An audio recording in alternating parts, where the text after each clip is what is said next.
Olá pessoal, começando mais um Jura Pod, ao meu lado Gabriel Foguinho. E aí, Foguinho, mais um? Mais um, Jura, pra conta, viu? Então é isso aí, você que está nos assistindo aí, vai lá, se inscreva no canal no YouTube.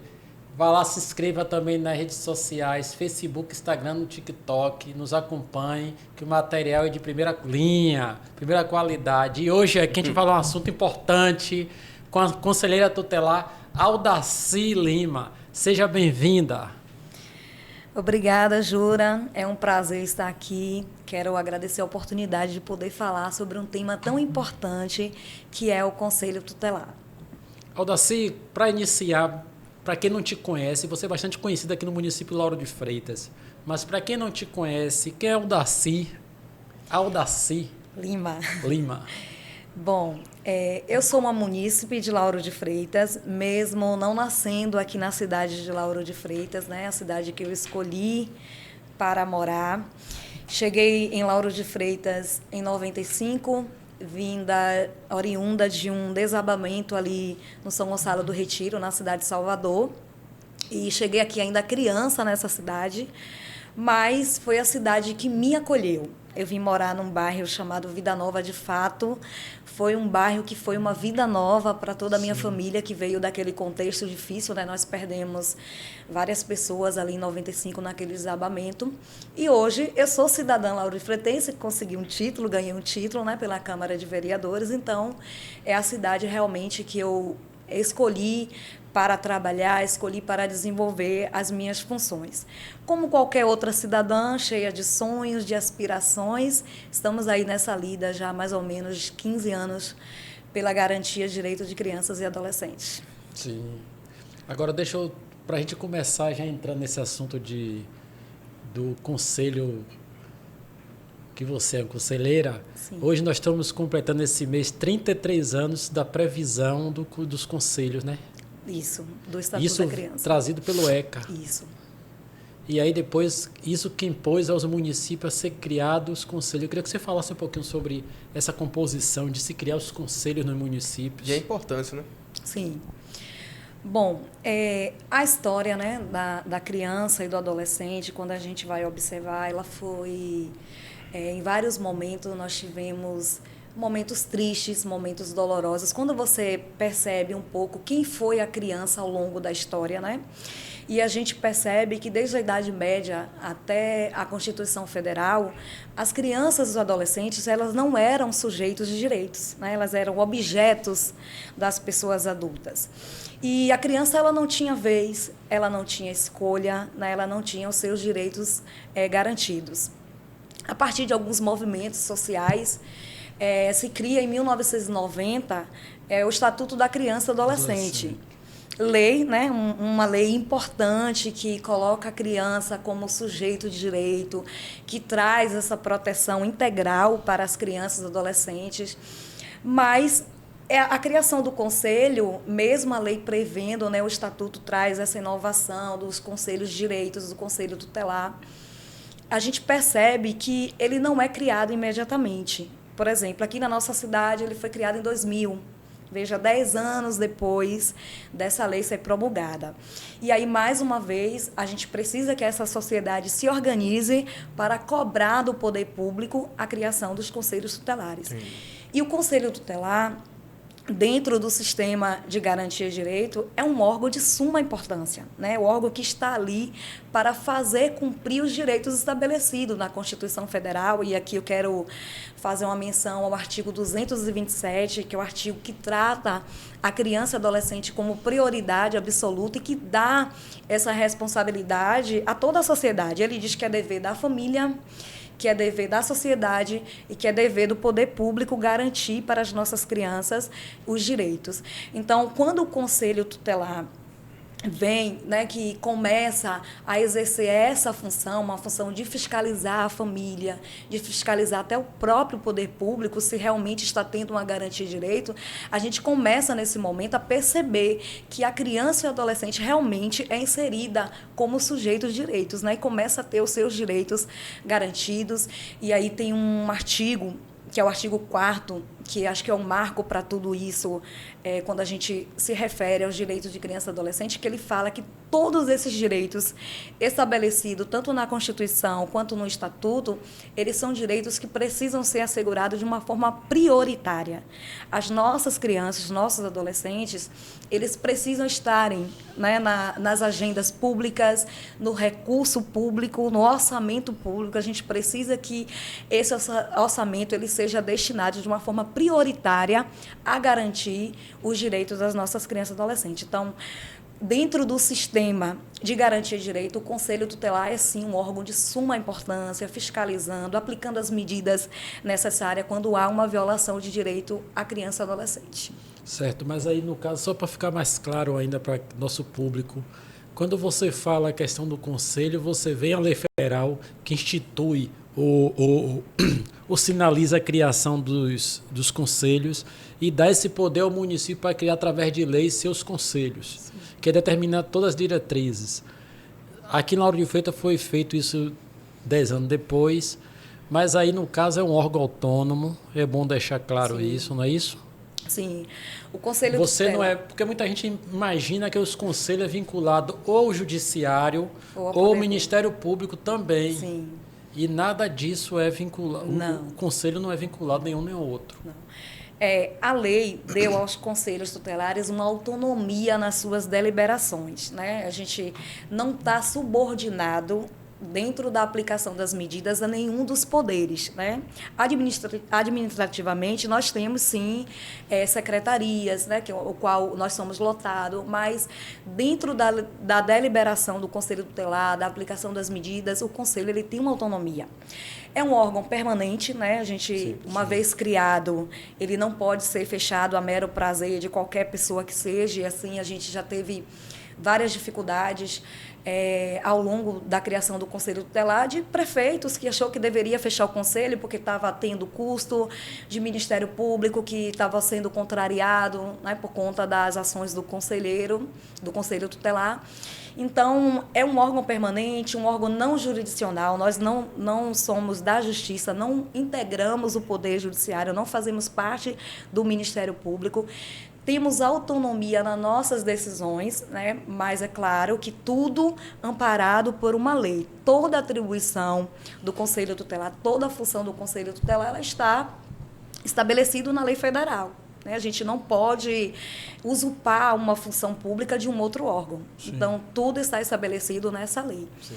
E o Conselho Tutelar tem essa autonomia até para nos dar a possibilidade de aplicar as medidas, porque o conselheiro ele aplica a medida muitas vezes contra o próprio poder público, contra a família. Então, se você não tiver essa autonomia, como que você vai de encontro ao seu gestor?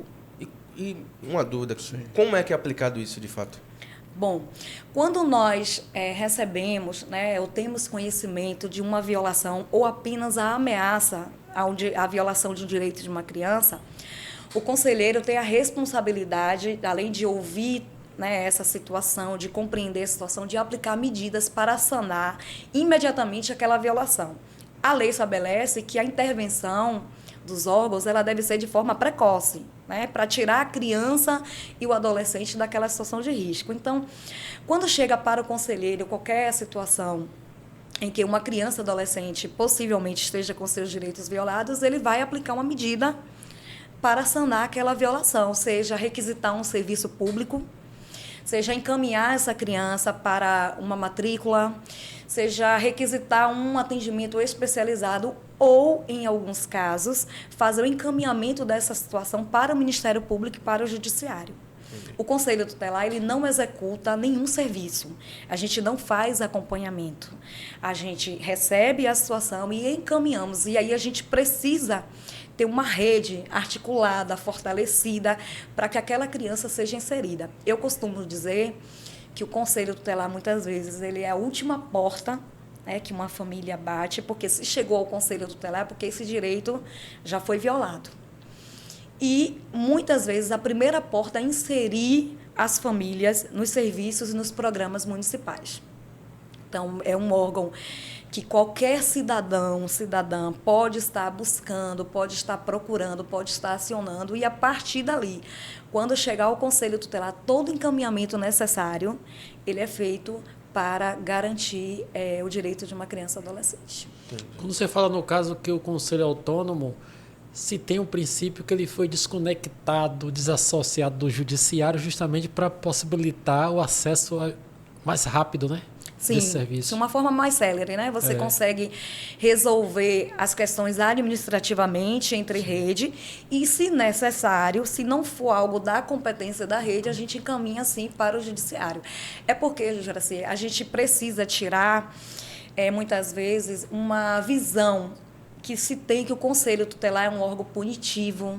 Mas é o que a gente ouve muito, né? Sim. Não tem, cadê o conselho? Sim. Que não fez, que não agiu. Isso. Porque ainda não se tem uma compreensão, tanto a própria sociedade, e assim, eu agradeço esses espaços, que são espaços que nós podemos esclarecer o que é o Conselho Tutelar. Não se tem um esclarecimento qual é a real função do Conselho Tutelar. Isso a gente percebe até na própria rede, até no próprio encaminhamento quando você dá uma situação. Por exemplo, algo muito costumeiro. Nós temos crianças hoje no semáforo. Sim, né? sim. Crianças, às vezes, Importante. submetidas à situação de mendicância pelos adultos. A gente sabe que muitas realmente estão vulneráveis, né? Estão passando alguma situação. São casos que precisam ser analisados, caso a caso. Então, quando as pessoas passam e que vê essas crianças ali, elas falam, cadê o Conselho Tutelar? Só que o município, ele tem uma rede para fazer isso, ele tem a busca ativa social, que é a abordagem social do município. Não é o Conselho Tutelar que vai fazer. O que acontece? O Conselho foi acionado, o Conselho vai acionar os profissionais que fazem esse caminhamento. Aí nós temos também, por exemplo, criança, adolescente em bares, comprando bebidas alcoólicas. E cadê o conselho que não está vendo isso? Ora, se está acontecendo um crime, a competência ela é da polícia, não é do Conselho Tutelar. Né? Então, precisa identificar quem é esse adulto que está vendendo, que está deixando essa adolescente ou essa criança ter acesso a essa bebida. Então, a gente precisa que nessa rede cada um assuma a sua parcela. Claro que de uma forma articulada, comunicada, com contrarreferência, eu encaminho, eu preciso saber se a família correspondeu, se a medida que a gente aplicou está surtindo efeito. Então, precisa dessa rede articulada para a gente, de fato, e o conselho acompanhar. precisa ser provocado, né? Provocado, porque na quantidade que nós temos hoje, claro que a gente transita na cidade. Eu sou moradora daqui, eu pego ônibus, eu pego mototáxi, e a gente consegue ver, né, algumas violações. A partir do momento que eu tenho ciência da violação, eu tenho a responsabilidade. E não é só do Conselho Tutelar. Essa responsabilidade, a própria lei fala que é dever de todos. Sim. Né? E, às vezes, o cidadão se coloca numa condição de omissão. Não é na minha casa, né? Não é comigo, não é um parente meu. Eu vou aqui silenciar. Sim. E aí a gente não pode se colocar... Como a gente viu, só me perdoe, mas daquele caso que aconteceu na praia, que tinha um pai agredindo o filho na praia e todos que estavam ali assistindo pelo vídeo foram identificados e estão respondendo pela omissão. As pessoas elas estão preocupadas mais em filmar, em colocar na mídia, do que resolver o problema em algum momento. E por conta dessa omissão, nós temos aí várias crianças que perderam suas vidas, porque o síndico sabia, porque o transporte escolar sabia que aquela criança poderia estar passando por uma situação e que não fizeram nada. Temos casos famosos aí que acabaram... Em Borel é um dos casos, não, né? você que não nós acha temos... que essa omissão também é por conta da violência que está grande, não? Sim. A pessoa fica com medo de denunciar e a violência vem para cima da família dele ou a própria pessoa que está denunciando. A tal retaliação, né? É. Bom, para esses casos, nós também temos mecanismo, porque eu também compreendo que quando você se coloca nesse lugar, né, de denunciar, que você pega essa demanda para si, a sua vida também pode estar em risco. A gente tem provas, né, da violência como está hoje. Mas o que acontece? Hoje nós temos canais para isso. Nós temos o Disque 100. Sim. É um dos canais que a pessoa pode fazer a denúncia de onde ela estiver. Anônima? Anônima, de qualquer meio, né, de telefone, qualquer aparelho telefônico você pode fazer. Não precisa se identificar. A gente sabe do receio que é, isso às vezes é um entrave para que as demandas cheguem até os órgãos competentes, mas não é desculpa, né, para não fazer ou não pedir ajuda. Nós temos vários meios hoje, o próprio Conselho Tutelar hoje atende de forma sigilosa. O 190 né? mesmo, a polícia. O 190, muitas pessoas vão até o conselho e falam, eu não quero me identificar. Não quero dizer que fui eu por conta de alguma coisa que eu posso sofrer, e a gente compreende isso. O que a gente não compreende, não podemos aceitar, é que crianças, né, venham passar por situações de violações pelas pessoas saberem e não tomar nenhum tipo de providência. Passamos aí por uma pandemia. Sim. Né? Foi duro para todo mundo sair de casa, muita gente teve que ser cesseado, trabalho, tudo. E o conselho, eu fico imaginando, porque a violência deve ter aumentado e muito com todo mundo em casa. Fico imaginando vocês para atuarem e tendo também que dar a vida de vocês e se expor a uma doença para ir esse enfrentamento.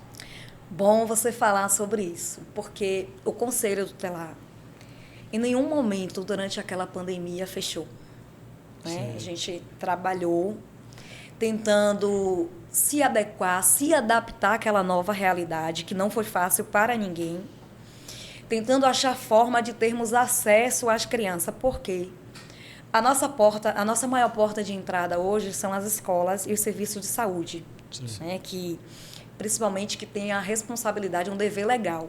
A lei estabelece que os dirigentes de estabelecimento fundamental ou de unidades de saúde têm o dever legal de denunciar, de informar o Conselho Tutelar, claro que não só o Conselho, a polícia, os outros órgãos que forem necessários, qualquer suspeita, olha o que a lei fala, suspeita de maus tratos, né, de negligência, de opressão, sim, de abusos envolvendo as crianças e adolescentes. Naquele momento, né, que as crianças estavam confinadas, e infelizmente hoje os dados nos prova que essa violação acontece, quem tem a responsabilidade ou quem deveria proteger, que são a família, né, que é a família, e hoje está aí já comprovado que é a maior violadora dos direitos da criança e adolescente, aqui fazendo um recorte para a violência sexual. Hoje quem abusa é o conhecido, né? É alguém da confiança da criança, é alguém que tem acesso à criança. Então, naquele momento, o Conselho Tutelar precisou utilizar de mecanismos, né, de estratégias para acessarmos as nossas crianças, que elas sim estavam confinadas naquele momento.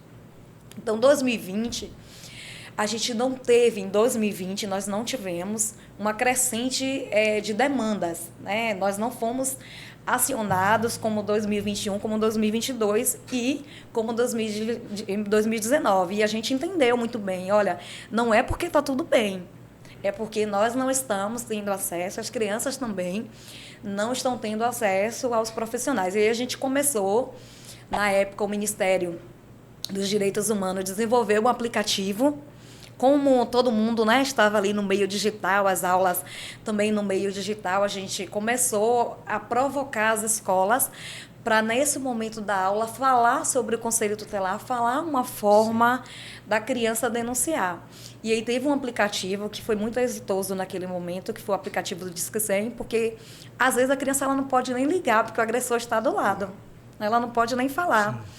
Então, eles começaram a fazer através de mensagem. Sim, os emoticons, não foi? Isso, e aí a gente começou a ser acionado, porque quando a pessoa liga para o Disque 100, que manda, vai para uma central, e essa central faz a distribuição para o conselho da região, para o conselho, para a delegacia, para o Ministério Público. Então, todo mundo recebe simultaneamente essa denúncia. Agora, eu tenho até um questionamento.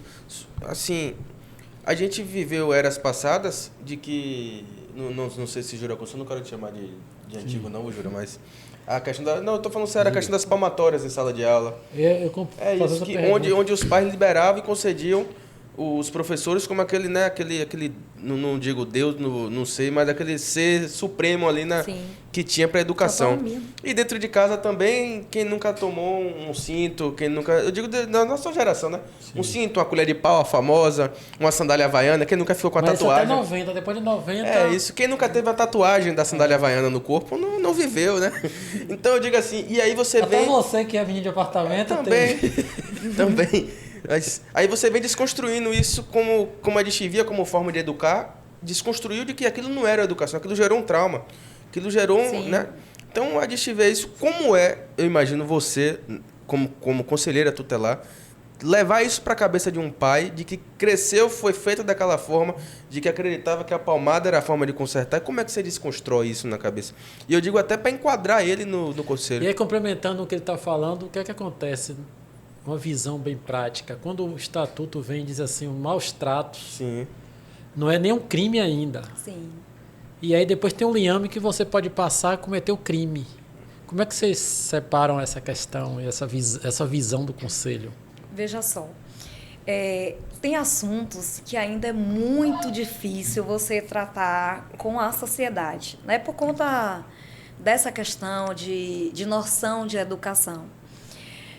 Um dos assuntos também e aí é assunto para um outro programa, já estou deixando a deixa aqui para voltar, que é a questão do trabalho infantil. Sim. Né? Ainda é uma coisa muito defendida pela sociedade. Hoje nós temos dados e motivos para ser contra o trabalho infantil. Mas aí a gente deixa isso... Eu já até li um gancho disso, que eu vou lhe falar, só para lhe ajudar num gancho desse aí. Minha mãe é da área da educação e a gente conversa muito sobre isso, sobre a evasão das escolas, que é para os meninos deixam a escola para justamente emprego. Sim. Para ter que trabalhar e ajudar em casa. Mas vamos para frente, que eu converso muito com ela sobre isso, a gente conversa muito. Para outro programa que é um assunto muito importante e muito necessário também. Mas, veja só, essa questão da educação através do castigo, né, a gente também vim dessa época aí, ó, entregando a idade. Tem uns fiozinhos aqui branco que eu deixei. Enfim. Mas é difícil você desconstruir na cabeça de um pai que, para ele entendeu que deu certo a palmada, que o castigo deu certo. E quando a gente aborda esse assunto, a gente percebe a fala, não vai apanhar do pai, mas vai apanhar da polícia. Sim. Né? E isso a gente percebe que está um pouco enraizado na sociedade. E aí a gente começa a fazer um trabalho de colocar esse pai a refletir. E se naquela época, para o senhor, fosse oferecida uma outra alternativa de educação?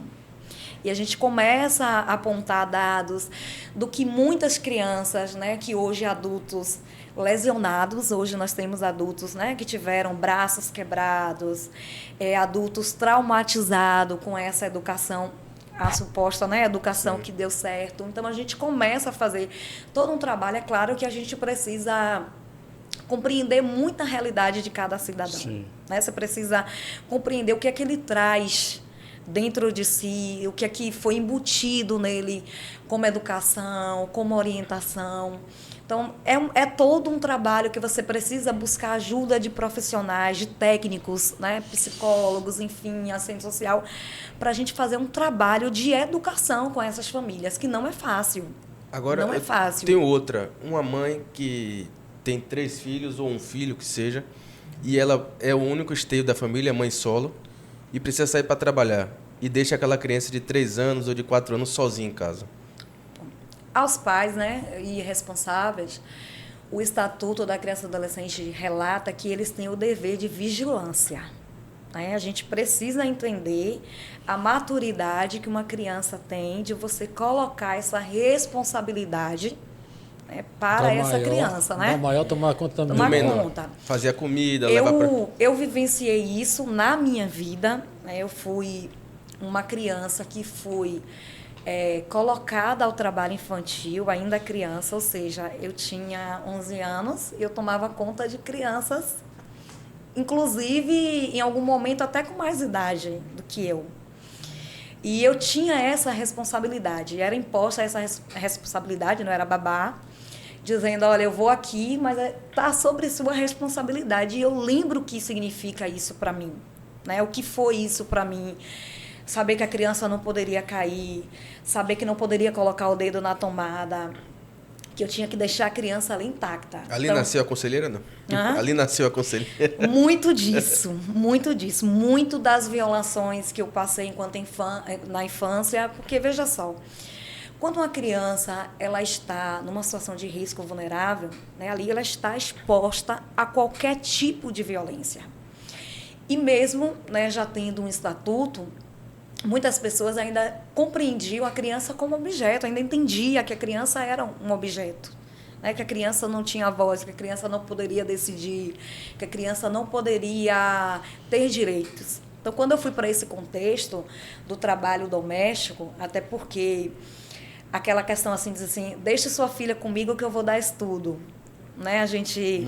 Principalmente trazendo as meninas do interior, né, para dar estudo. E quando você chega na casa, você percebe que não é isso que tem para lhe ofertar. Então, eu fui vítima disso. Eu cheguei em uma determinada residência e que a promessa para os meus pais, e aí, quando você não tem uma família fortalecida, uma família também que a política pública não chegou até essa família, e que um pai de família, naquele momento, se vê, né, numa situação difícil para alimentar, enfim, que falta o básico, que é a alimentação.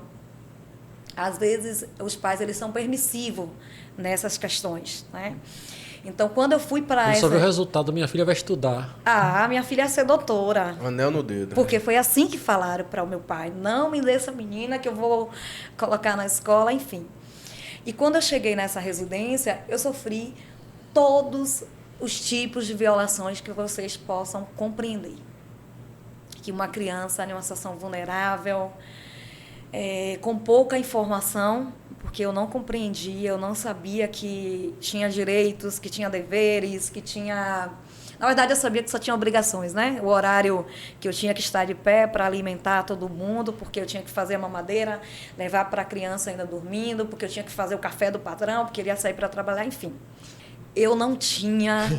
Foi a primeira vez que eu vi televisão na minha vida, foi nessa casa, mas eu não tinha nem o direito de assistir. Na época, eu me lembro que estava passando a primeira versão de Chiquitita. Né? E eu lembro das crianças cantando, eu queria saber o que era aquilo, porque quando eu descia para brincar com as crianças, eu via as outras crianças, tinham a mesma idade, né? Brincando, e eu queria saber o que era aquilo e conversava. Ela falava, você não está assistindo a novela? Mas eu não tinha o direito de assistir, né? E a compreensão da sociedade é isso, que tem que trabalhar a compreensão da sociedade.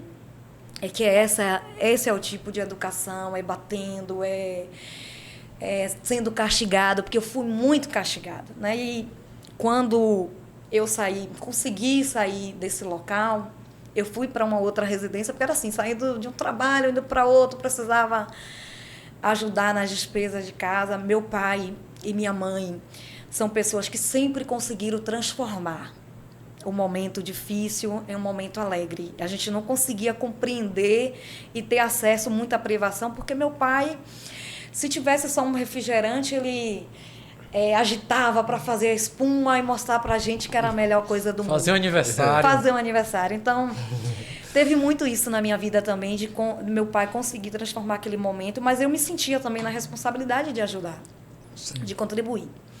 Então, quando eu fui para uma outra residência, que eu cheguei, que o rapaz viu que era um adolescente, ele falou, não, aqui não, na minha residência não. Eu não posso ter uma adolescente que... E aí começou a me falar que aquilo era um trabalho infantil, que ele não poderia ter uma adolescente lá, e me falou que eu tinha direitos, e começou a embutir em mim e despertar que crianças também tinham vez, crianças também tinham voz. Só que quando eu fui para essa residência, você vê, né, coisas do destino. Quando eu fui para essa residência, eu só poderia ser devolvida para os meus pais uma semana depois, que a pessoa que me levou só voltaria uma semana depois. Ele, bom, essa semana você fica aqui. De férias. De férias. Aqui ali está um quarto, não faça nada, fico com muito medo. E nessa casa tinha uma criança que estava em depressão. E eu não entendia por que uma criança de apenas 6 anos tinha que fazer tudo numa rede. Ela não ia para a escola. Ela não fazia as necessidades dela no banheiro, ela não escovava os dentes no banheiro, ela se alimentava em uma rede. Ela não era uma criança que socializava, e me emociona muito falar disso, porque foi uma situação que eu vivi muito de perto, né? E eu entendia que criança tinha que brincar, mesmo eu sendo criança. Eu entendia que criança tinha que brincar. Para mim, não tinha o direito de brincar, mas para elas, né, era garantido isso. E no grosso ali, ela com tudo e você que não tinha nada, assim, de certo ponto. E eu não compreendia. Mas aí foi dada a orientação para mim, olha, deixe ela aí, não se aproxime, não precisa conversar, deixe ela no momento dela. Mas eu não aceitei aquela situação. E contrariando, né, ao que aquelas pessoas me orientaram, eu fui procurar conversa, fui brincar. E aquela criança, pela primeira vez, daquele período que eu estava ali, eu vi ela dar um sorriso e sair da rede. Então, aquilo já me motivou. Porque, em alguns momentos, a gente precisa ter um olhar sensível. Nem sempre a criança vai manifestar. Eu estou, assim, emocionada, gente, porque... Sim. Nem sempre a criança ela consegue externar, né? O adulto, ele precisa ter a sensibilidade de saber que alguma coisa está acontecendo com a determinada criança, porque é tão violador algumas situações que a criança passa que ela não vai te falar, mas ela vai apresentar sinais no comportamento dela. E eu comecei a interagir com aquela criança ao ponto de eu conseguir levar ela para a área do prédio, para brincar. Um certo dia, né, já terminando o meu prazo para voltar para casa, eu estava de costa brincando com a criança e quando eu desci, eu percebi que os olhares, né, todo mundo olhava com admiração. Tinha muito tempo que aquela criança não fazia aquilo, que ela não descia no parquinho para brincar. Isso você tinha quantos anos? Eu estava aproximadamente uns 14 para 15 anos. Eu lembro que 15 anos eu fiz nessa residência. E eu percebi que os olhares das pessoas eram de admiração por aquela criança estar ali. E, de repente, quando eu estou de costa, eu ouço um choro. Era a mãe da criança. E eu, meu Deus, o que eu fiz? Estou perdida. E a mãe, eu lembro da cena dela jogar a bolsa no chão e começar a chorar. Meu Deus, meu filho, meu Deus, o que eu fiz? E naquele desespero, né? Passa um filme na sua cabeça, o que é que eu fiz de errado, enfim. Já com medo dos castigos, né? Que da outra residência eu tinha vivido muito isso. E essa mãe fala, o que aconteceu? E eu, o que eu fiz? Ela, meu Deus, você sabe quanto tempo tem que eu não vejo essa criança aqui? Então, a partir daquele momento, essa criança voltou a frequentar a escola, ela diminuiu o tempo dela de atendimento com o psicólogo, claro, concluiu todo o atendimento.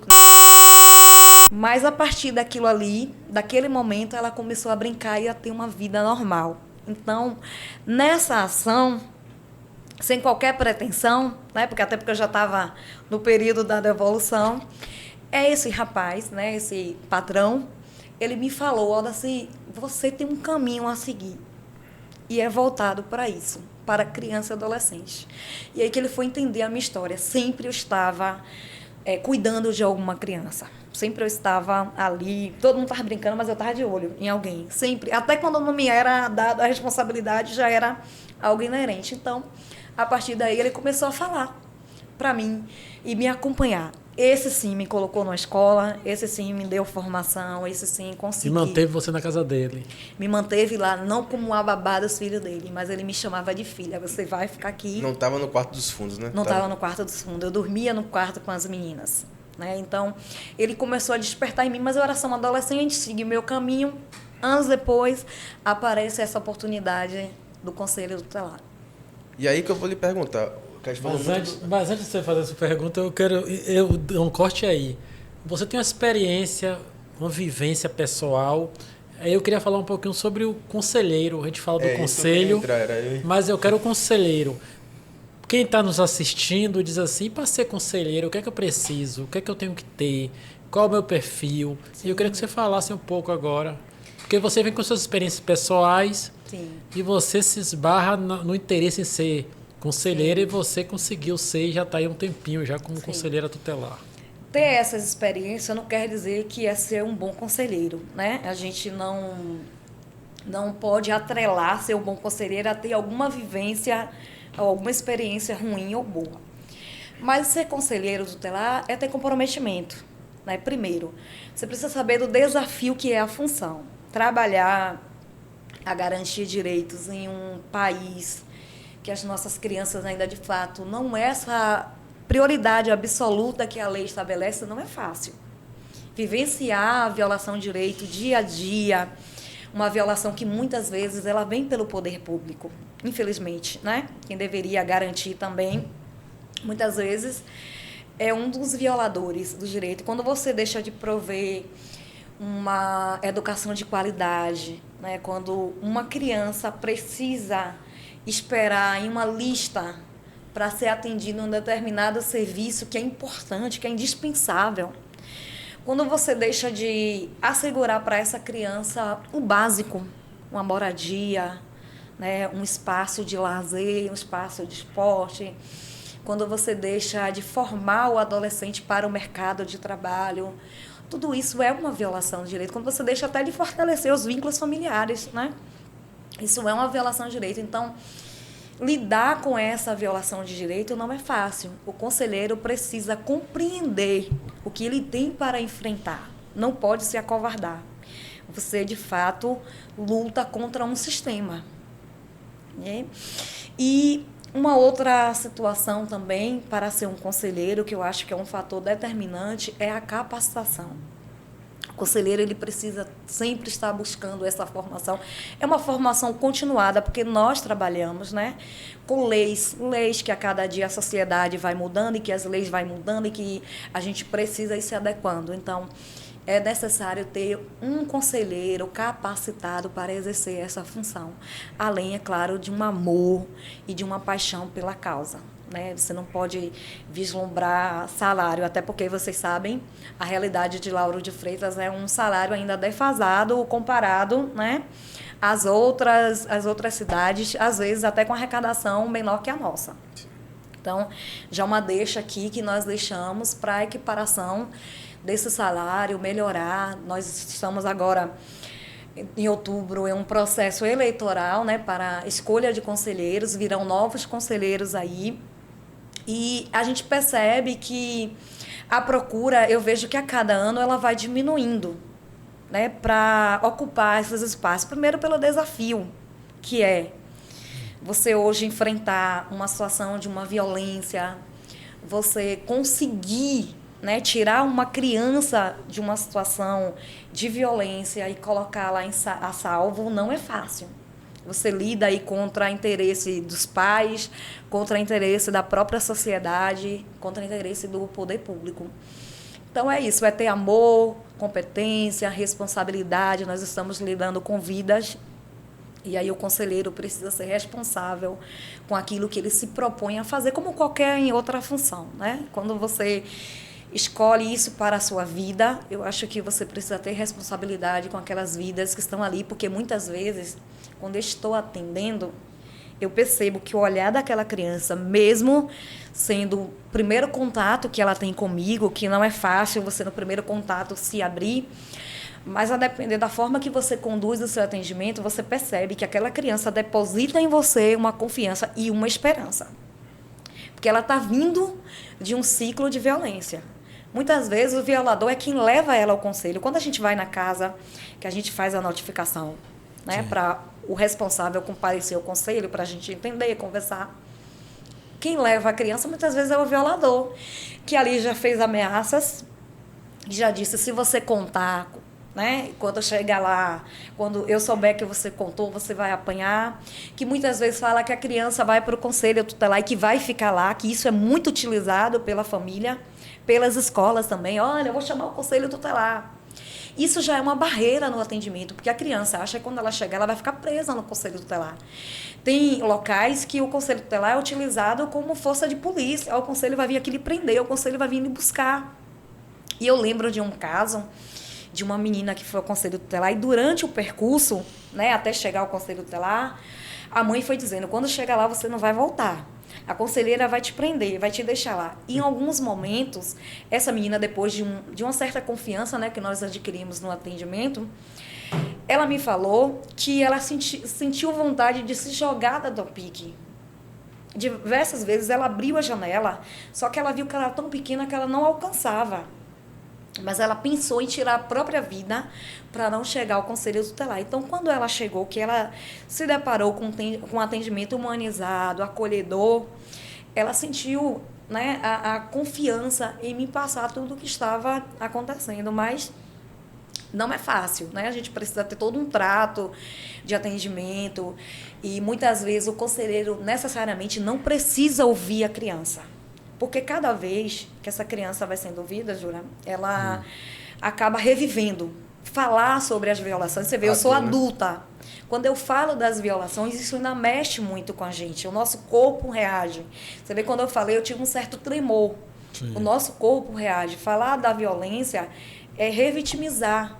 Então, em alguns momentos, a gente não precisa ouvir. Se um adulto já ouviu, a gente, né, pega o depoimento para a delegacia, para algum outro local, aquele depoimento que o adulto deu, a fala do adulto, para não ficar revitimizando. A criança agora precisa de um atendimento técnico que é feito por um psicólogo, por um assistente social, por um psiquiatra, que ele necessitar. Entendi. Então, só para falar desse processo, é um processo seletivo para chegar a virar conselheiro? Sim, a gente passa por uma prova de conhecimento, né, que nós temos algumas leis, o Estatuto da Criança e Adolescente, a própria Constituição Federal. Esse ano eu vi no edital também que vai ter redação e conhecimento em informática. A partir desse processo, né, primeiro tem a inscrição, que são a entrega dos documentos. Se você for habilitado, aí você vai para o processo da prova. Depois da prova, você vai para um processo de avaliação psicológica, né? De ter um profissional que te avalie, ver sua condição emocional também. Mexe muito. E Sim. É muito importante que as pessoas, né, que vão exercer essa função estejam bem. E depois vem esse processo da eleição, onde os munícipes devem escolher os seus qualquer um que tiver interesse em votar que não pode participar. Isso, é facultativo, não é uma eleição obrigatória, né? Para quem compreende a necessidade de ter pessoas lá, de escolher as pessoas para ocuparem aqueles espaços, tem que ser uma escolha de muita responsabilidade. Eu falo que não é um local que você escolhe amigos, né? Que você...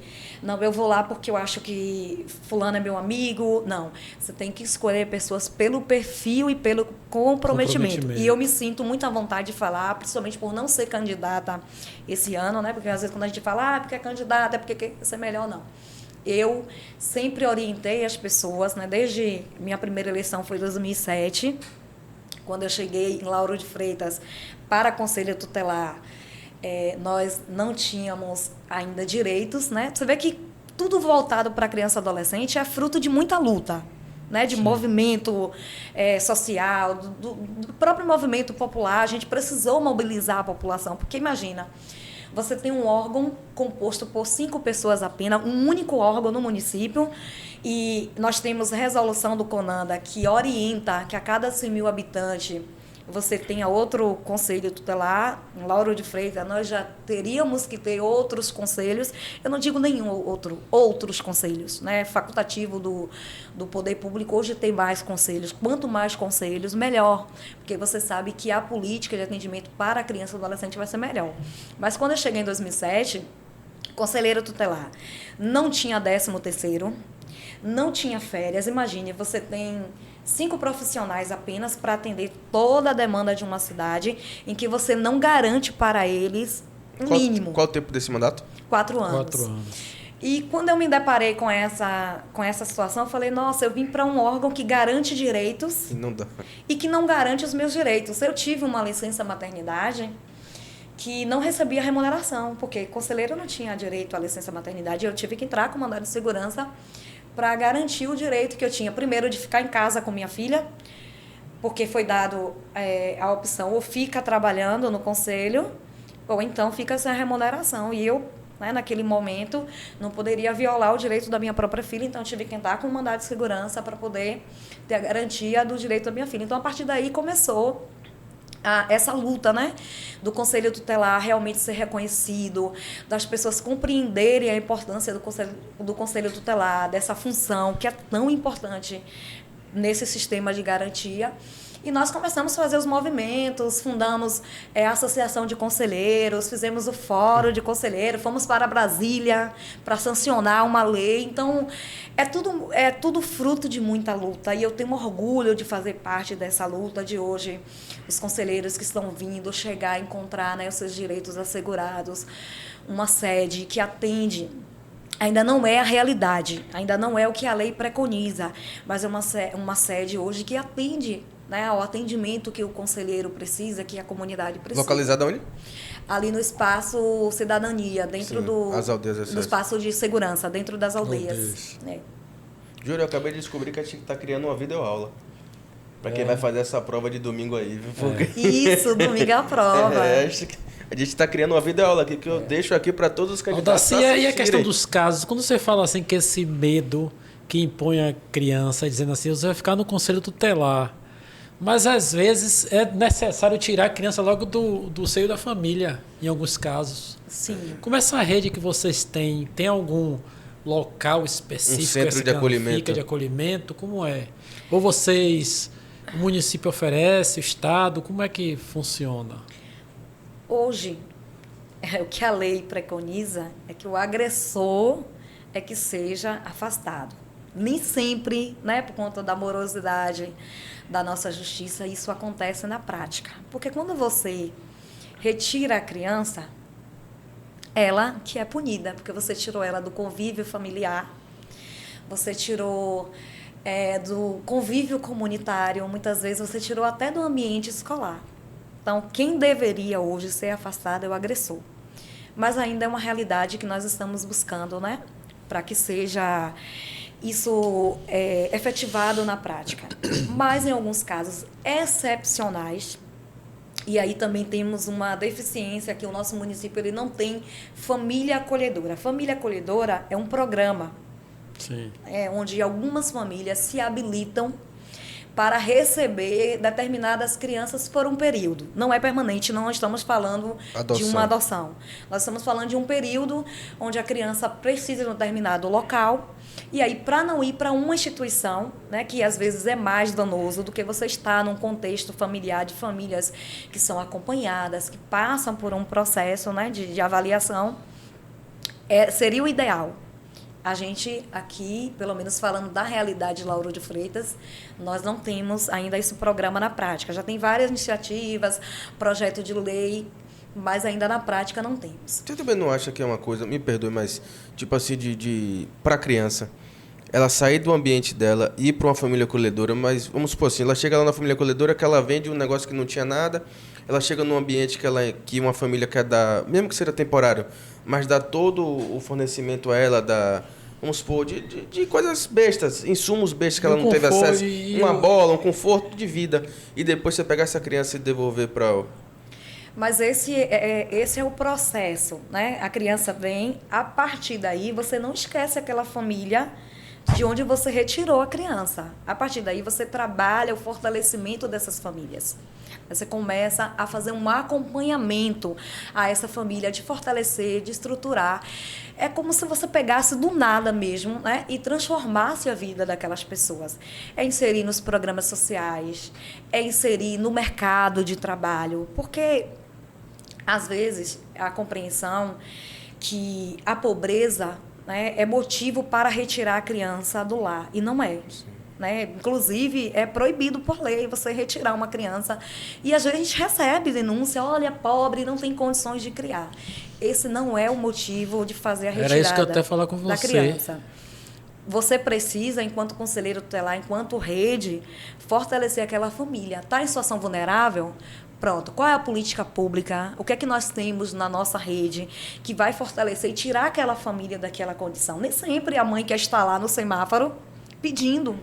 Nem sempre ela quer estar lá no semáforo, cheio de crianças, né? Colocando a vida dos seus filhos em risco. Nem sempre a mãe quer deixar a criança sozinha. Então, são situações que a gente precisa analisar.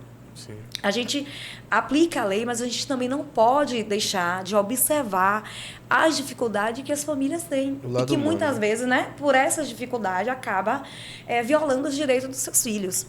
Então, quando você retira a criança, e hoje eu, enquanto conselheira, tenho uma compreensão, e aqui é meu ponto de vista, né, cada um dentro desse processo tem a sua forma de pensar.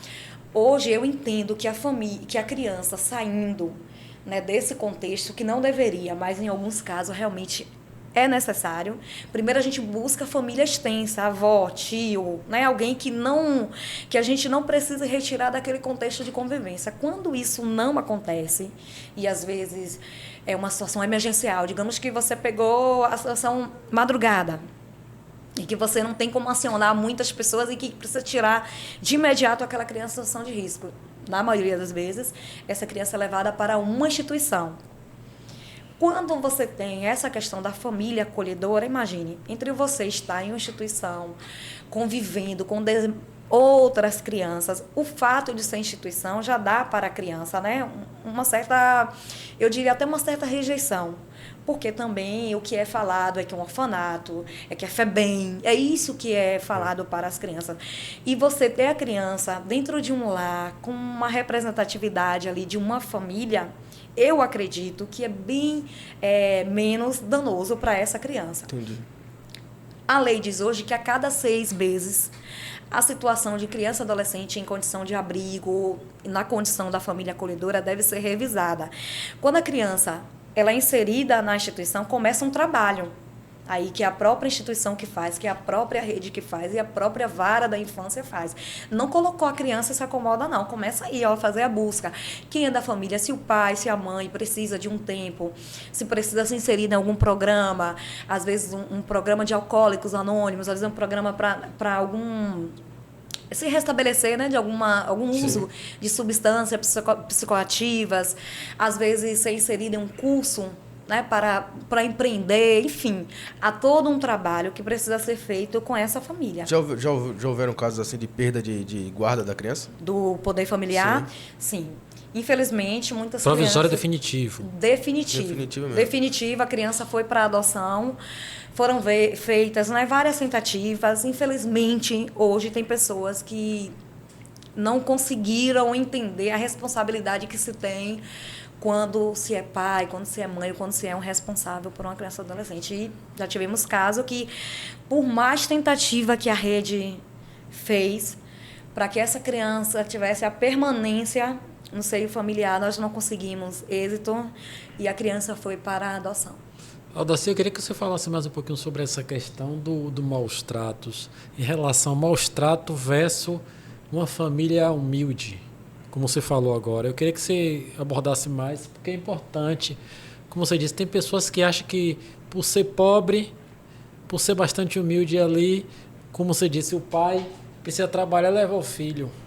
Ou não ter a comida dentro de casa. Ou não ter a comida dentro de casa. Então, e a pessoa diz ali é maltrato. Realmente está caracterizado, ou pode caracterizar, chegar na hora do almoço, não ter aquela comida e tal.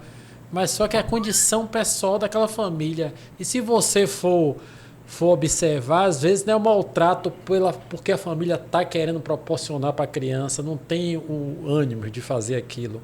E sim a condição mesmo social. Como é que você... Queria que você abordasse mais isso aqui, é importante. Assim. Sim. Uma das coisas também é não proporcionar o estudo para a criança, não tem condições de matricular, não é? De conduzir a criança para a escola. Eu queria que você falasse um pouquinho sobre isso. Eu tive até essa questão do estudo, que eu acho também que o Bolsa Família diminuiu muito, porque a criança precisa estar matriculada.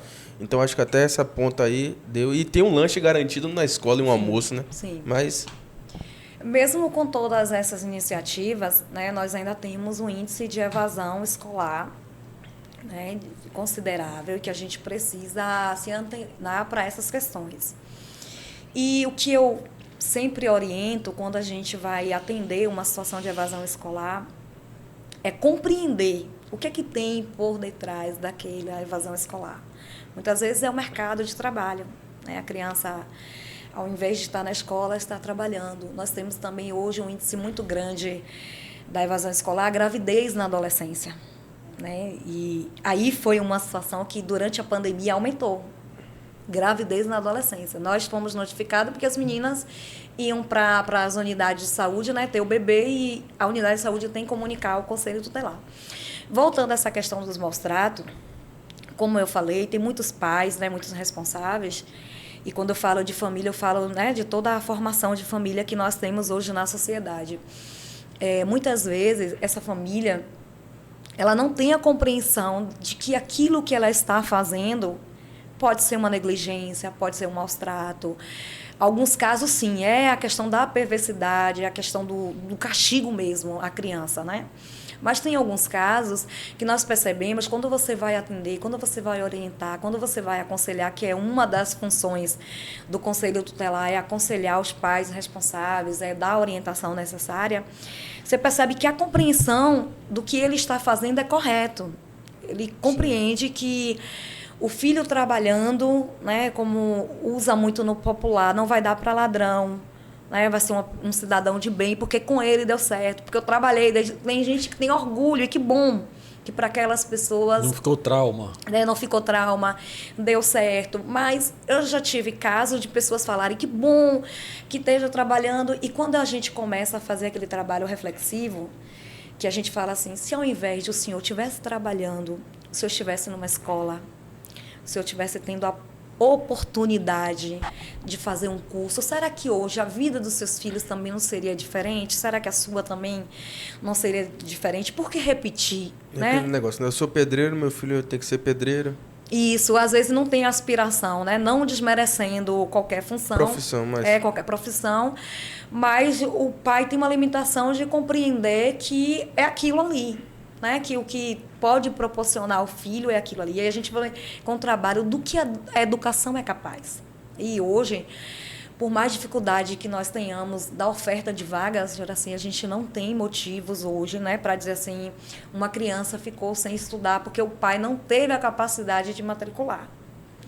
O Conselho Tutelar, muitas vezes, é acionado quando os pais não encontram vagas na rede municipal ou estadual. Nós somos acionados para garantir que a criança estude. Então, não é uma desculpa para dizer assim, não, é que eu não consegui. E o contrário também é feito. Matricular. O pai que não leva o filho na escola para matricular, o conselho obriga o pai a fazer isso. Sim, a gente tem um termo, né, que a gente encaminha ao pai. Olha, senhor, seu filho está fora da escola, é um direito, o senhor vai assinar esse termo que vai entregar na escola para ele matricular. E detalhe, não é só matricular, é acompanhar. Essa mentalidade, né, do acompanhamento, isso também precisa ser desenvolvido nos pais, porque matricula, transfere a responsabilidade para a escola, aparecem, às vezes, para pegar o atestado do Bolsa Família, e aí descobre que o filho não estava frequentando. Então, quando nós temos, né, crianças, nós temos a responsabilidade. Isso é inerente do poder familiar, educar, alimentar, né? Todo esse conjunto de deveres é a responsabilidade de um pai, de uma mãe, de um responsável. Então, às vezes, a gente percebe que... Sem a palmada. Sem a palmada. A gente percebe que esses maus tratos não é aquela questão vingativa, né? Aquela questão proposital. É a compreensão. É a falta de informação que existe, sim, outra forma de cuidar, de educar, que às vezes, né, a palmada não dá certo. Você pode colocar na sociedade uma pessoa que acredita que resolve tudo à base da porrada. E aí você vê que é contraditório, porque o pai chega no conselho dizendo que o filho está batendo na escola, que está agredindo o coleguinha. Mas o que é que essa criança, como é que ela está aprendendo a resolver os conflitos, se não pela porrada dentro de casa? Se chegar apanhada, apanha em casa. Ainda tem isso, né? Ainda tem isso. Então, é toda uma formação, uma informação, né? Toda uma mudança de pensamento que você tem que construir na sociedade, de orientar. O Conselho Tutelar, quando chega nas comunidades, até nos grupos pequenos ou a família, discute a questão da natalidade, do controle? Também. Porque a gente garante todos os direitos, né? O Conselho Tutelar, quando se fala de criança, todos os direitos, principalmente o direito à vida. Então, a gente percebe que muitas vezes em grupos pequenos, principalmente na questão da gravidez na adolescência, muitas meninas, né? E aí a gente não pode deixar o menino de fora também, porque nesse contexto da prevenção você precisa trabalhar os dois. A gente percebe que muitas meninas sequer faz o pré-natal. né? A gente percebe que Esconde até o último momento. esconde, não se tem uma busca ativa, porque os órgãos, Juraci, eles precisam estar interligados, né? Se eu tenho uma adolescente dentro da escola grávida, a saúde precisa ser informada. A Secretaria de Ação Social precisa ser informada. Olha, aqui dentro da nossa unidade nós temos uma adolescente gestante, para que esses órgãos comecem, né, a fazer todo o trabalho de acompanhamento, de inserir. Vamos ver o que é que tem para essa adolescente, o que é que de direitos, o que é de programas, de projeto que nós temos para uma adolescente grávida hoje. Primeiro, dar orientação. Não é questão individualizada e particular de um adolescente, não, Não. É uma realidade de... é. Agora é duro, hein? 5 conselheiros tomar conta de... Não é fácil. Agora um questionamento. Eu hoje tô com um problema. Chego lá no conselho. Lá, diretamente, eu sou abordado, encontro o conselheiro ou sou abordado por alguém? Não. Como é que funciona a estrutura interna? Interna do atendimento, do fluxo, né? Sim. As situações do conselho, elas são sigilosas, né? Certo. Então, o atendimento tem que ser diretamente pelo conselheiro tutelar. Claro que quando você chegar, você vai ser abordado por uma recepcionista ou por um assistente administrativo. E, a partir daí, ele direciona a situação para o conselheiro, que vai te ouvir, vai te orientar, vai fazer os encaminhamentos necessários, vai requisitar os serviços ou, a depender da situação, encaminhar através de uma denúncia para o Ministério Público. Então, Entendi. quando você chega, tem um conselheiro para te atender. Às vezes, né, precisa estar em várias demandas, mas na sede do conselho sempre tem um conselheiro. Você pode não encontrar os 5 simultaneamente, né? Mas Porque sempre enquanto você eu estou vai- aqui, tem uma delegacia ligando. Olha, nós temos 3 delegacias em Lauro de Freitas, né? Sim. 3 delegacias, 2 companhias da Polícia Militar, uma base comunitária e apenas um conselho tutelar. Então, imagine esse conselho que é acionado pelas unidades de saúde, porque é obrigatório das unidades de saúde informar o conselho tutelar os casos que envolvem suspeita ou maus tratos de criança e adolescente.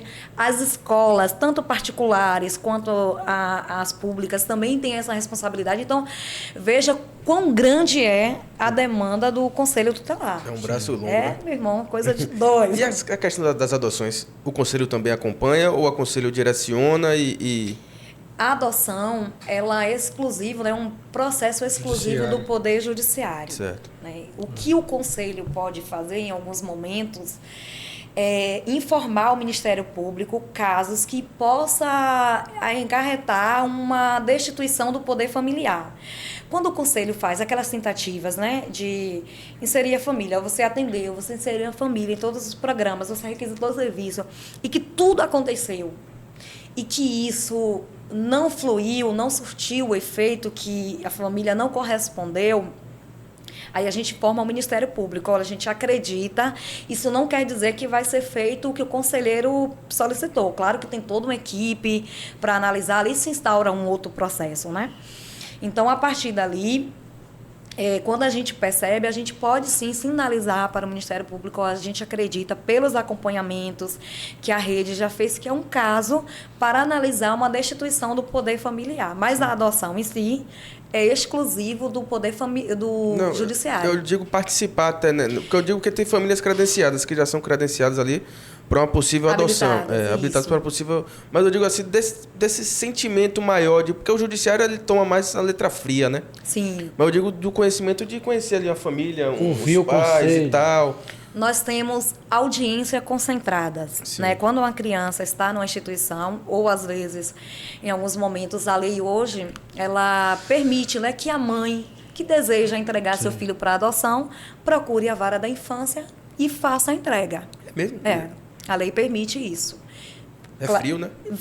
Eu acredito que veio, o legislador pensou nessa possibilidade de nós não termos, né, casos como antigamente, que a mãe colocava Sim, em na porta de casa. uma porta de uma casa, em uma lixeira, né, que tinha esse abandono de uma forma mais dramática. Que também é outra coisa danosa, que eu acho que rende outro programa sozinho aí. Sim. A questão da adoção. Porque até pelaquela questão das filas dos pais quererem aquele menino ou aquela menina de loira do olho azul, de pele mais clara, Mas ou existe preferir... até Hoje já não tem mais essa permissão. Eu preferi... Não, eu digo assim... É claro que as pessoas, né, quando vão lá... De preferir um bebê do que querer uma mente. Não, ali já tá...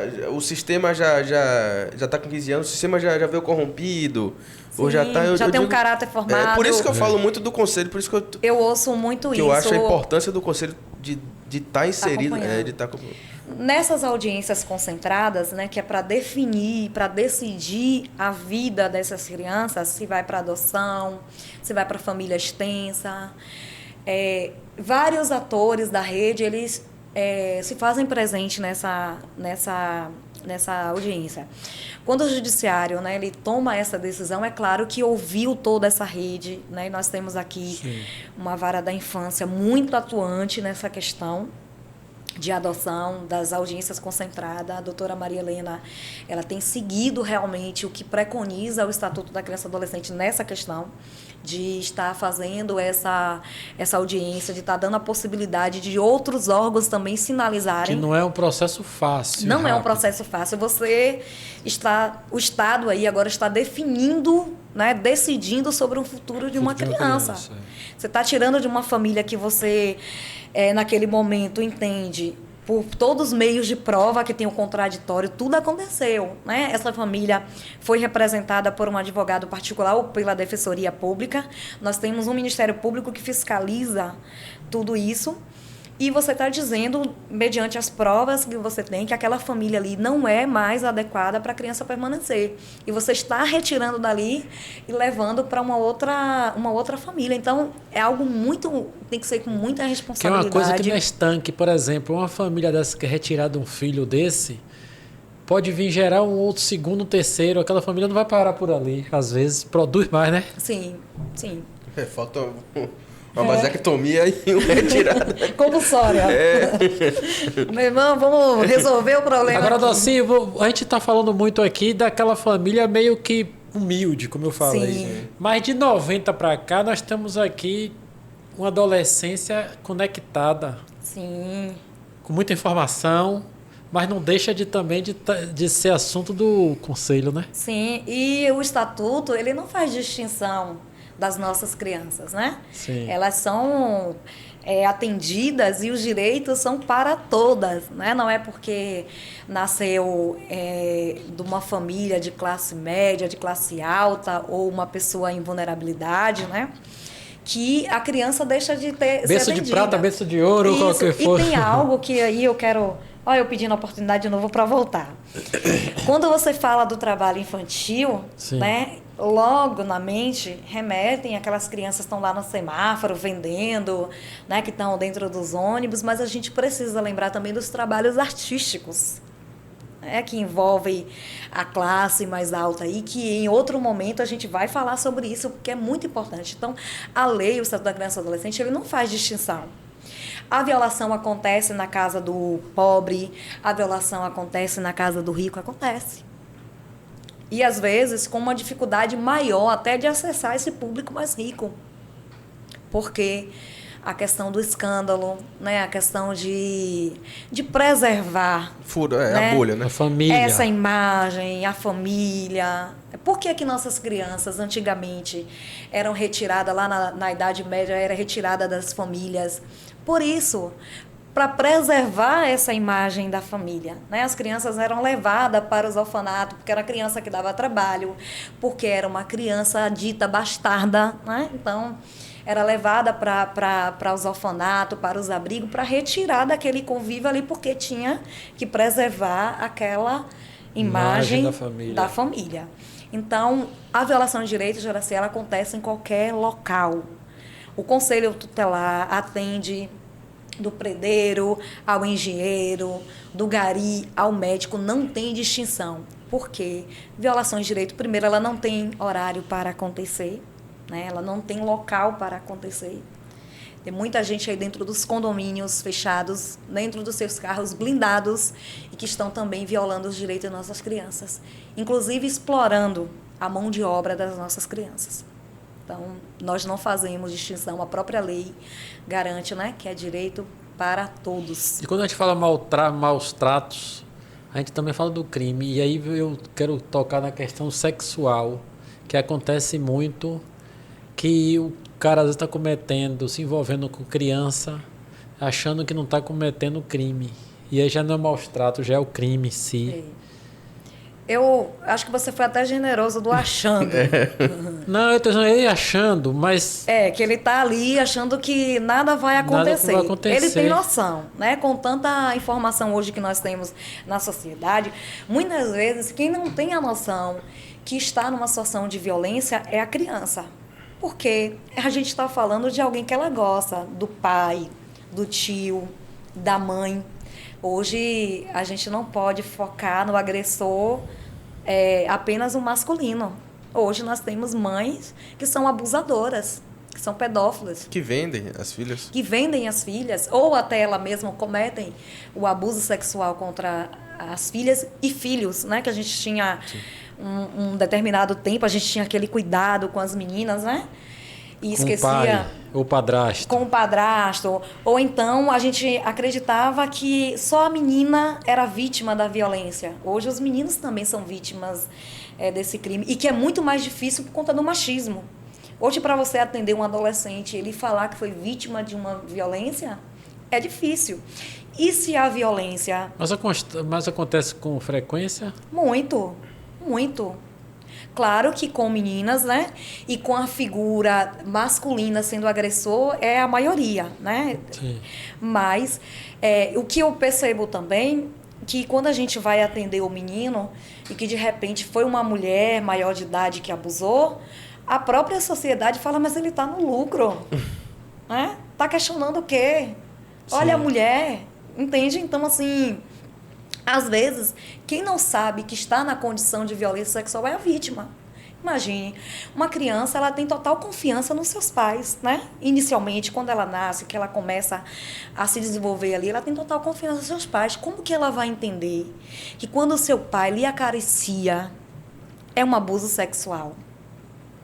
Então, assim, é uma situação delicada da criança compreender, e aí a gente vem fazendo um trabalho, né, desde que a gente chegou ao Conselho Tutelar, de fortalecimento e da autodefesa da criança, que é dizer para ela, e precisa quebrar esse tabu. Você precisa falar para a criança qual é o toque que traz constrangimento, qual é o toque que deixa triste, qual é o carinho, né, que é pedido para a criança não falar para ninguém. A gente faz esse trabalho com a criança porque ela às vezes não tem noção. É duro. Eu tenho uma amiga minha que ela é acima do peso e ela ficou acima do peso porque ela disse que ela ouvia piadas dentro de casa dizendo que ela tinha um corpo lindo, não sei o quê. E ela se sentiu feia com aquele corpo, se sentia triste e aí ela começou a engordar para sair daquele corpo. Então, você vê que o negócio é ir dentro de casa. E são traumas, né? Minha compreensão é que uma das piores violências que uma criança pode ser submetida é atentar contra a liberdade sexual daquela criança, né? Que não tem nem noção. E vou te falar, Joraci, é absurdo os casos, porque a gente está falando de bebês, nós estamos falando de crianças, nós estamos falando de adolescentes. Quando é uma criança com deficiência, imagine, a criança que tem a possibilidade de falar e aquela que não tem. E como acessar essas crianças, né?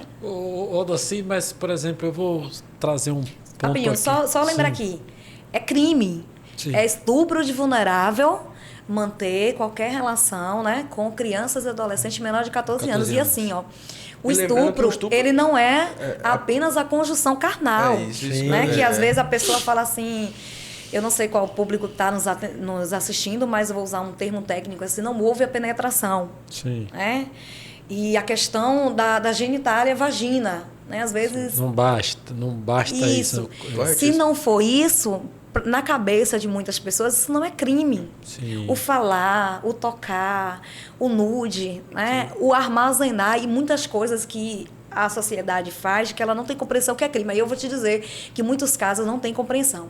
Quando começa a circular essas imagens de criança nua, de criança mantendo relação sexual e que você armazena no seu celular, compartilha, que você compartilha, só o armazenamento já é crime. Sim. Até um ator agora da Rede Globo teve um problema grande com isso. que ele foi preso. Até hoje em dia ele saiu até agora, está respondendo em liberdade. Mas ele chegou a ser preso pelo crime contra a criança, né? Por armazenar. Armazenamento. E às Diz vezes... que a mãe compartilhava a mãe, que permitia. Não sei quem é pior, né? Pois é, para você ver a que nível o ser humano chegou. E a gente tem a compreensão de mãe, do cuidado, né? Aquele zelo. Você fala assim no caso que mãe e os pais. Os pais eu vejo mais frequência, mas você dando esse relato que a mãe pratica também muito ato sexual contra os filhos. Sim. Mas você acha que isso não é em decorrência de uma sociedade que veio crescendo para a liberdade sexual? A gente não pode chamar de liberdade sexual desde que você atente, né? Não, eu estou dizendo que a sociedade, um certo momento... Como ela compreende, como a sociedade compreende. Em certo momento tudo, a sociedade tudo veio... pode. Sim. Mas é mãe e filha... Não, mas eu digo a liberdade... Tem até a questão do senso aí, né? Você consegue entender que não há Não, é o que eu digo. Pai tem até aquela... Perdoe a gente, homem, mas pai tem até aquela coisa não vou usar o termo chula aqui, do sacana. Sim. Que deixa a casa. E a mãe é aquele Deus. Eu sei, mas quando eu digo a liberdade sexual, quando eu digo que a sociedade quis impor isso de certa forma mais aberto, porque na minha época, quando eu era jovem, às vezes o filho, para falar até de uma relação sexual no sentido com o pai, ou um namoro que você ia ter, você tinha vergonha, né? Sim. E aí depois a sociedade veio abrindo isso, de certa forma. Eu lembro que na minha época, nas escolas, começou a se passar algumas informações. Preservativos, preparar. Né? E era uma coisa vergonhosa, um tabu, não sei o quê. Aí depois a sociedade veio abrindo, que eu não sei até que ponto influenciou para chegar nesses pontos. Em alguns momentos, foi muito positivo essa quebra, né, desse tabu. Por quê? Quando você... E aí eu vou falar da educação sexual, né? Não eu estou falando aqui de uma forma técnica da educação sexual, de você trabalhar a criança, o adolescente, essa educação. Desses cuidados com o corpo, né? Dessa prevenção que realmente tem que acontecer com as crianças e adolescentes. Mas quando você quebra esse tabu, que você fala, né, de uma forma clara, e são assuntos que a gente tem que abordar mesmo, né? São assuntos que a gente, de uma forma técnica e responsável também, você precisa falar com as crianças sobre sexo, sim, então, com os porque adolescentes. A vida tá aí. Isso, você está falando do corpo dele, da liberdade sexual dele. Mas do glamour não, como eu digo nas letras das músicas às vezes. Ai, não. Aí vai... É isso. Quando através você das letras da música. isso, né? Claro que quando você começa a colocar isso como uma forma normal, né? Que você começa a aceitar muitas coisas, você abre portas também para muitas situações de naturalizar o sexo, né? Entre crianças. Eu falo que criança não namora nem de brincadeira. Da própria criança não ver problema, ou adolescente não ter a compreensão que manter relação sexual com o pai é crime, que não está certo, entende? Então, assim, é uma situação que é um tema delicado, é um tema que ainda tem muitos tabus a ser quebrados, né? Que você precisa passar de forma responsável, que você precisa conversar, dialogar, educar essas crianças sexualmente. E quando você traz essa questão do homem, né, para alguns pais, o comportamento é esse. Meu filho é o garanhão. Ou levei, né, para perder a virgindade numa casa noturna. Você percebe que quando é o menino, tem esse discurso ainda, que eu vejo de uma forma muito machista, porque se você não orienta o seu filho a respeitar outras meninas também, né? Você está tendo um comportamento machista, um comportamento de violador. A violação aos direitos, a violação sexual, o crime sexual, ele não é apenas essa conjunção carnal, né? Essa penetração. É a questão do falar, é a questão que você tem comportamentos de pedir. Muitas vezes a gente tem situações que a pessoa que está do outro lado, e aí vem a rede, né? Esse momento digital, que nós temos que nos atentar também. Eu falei para vocês no início que eu tinha que me adequar porque o meu público hoje está na rede social. Então, o Estado precisa também ter mecanismo para estar nos espaços onde essas crianças e adolescentes estão.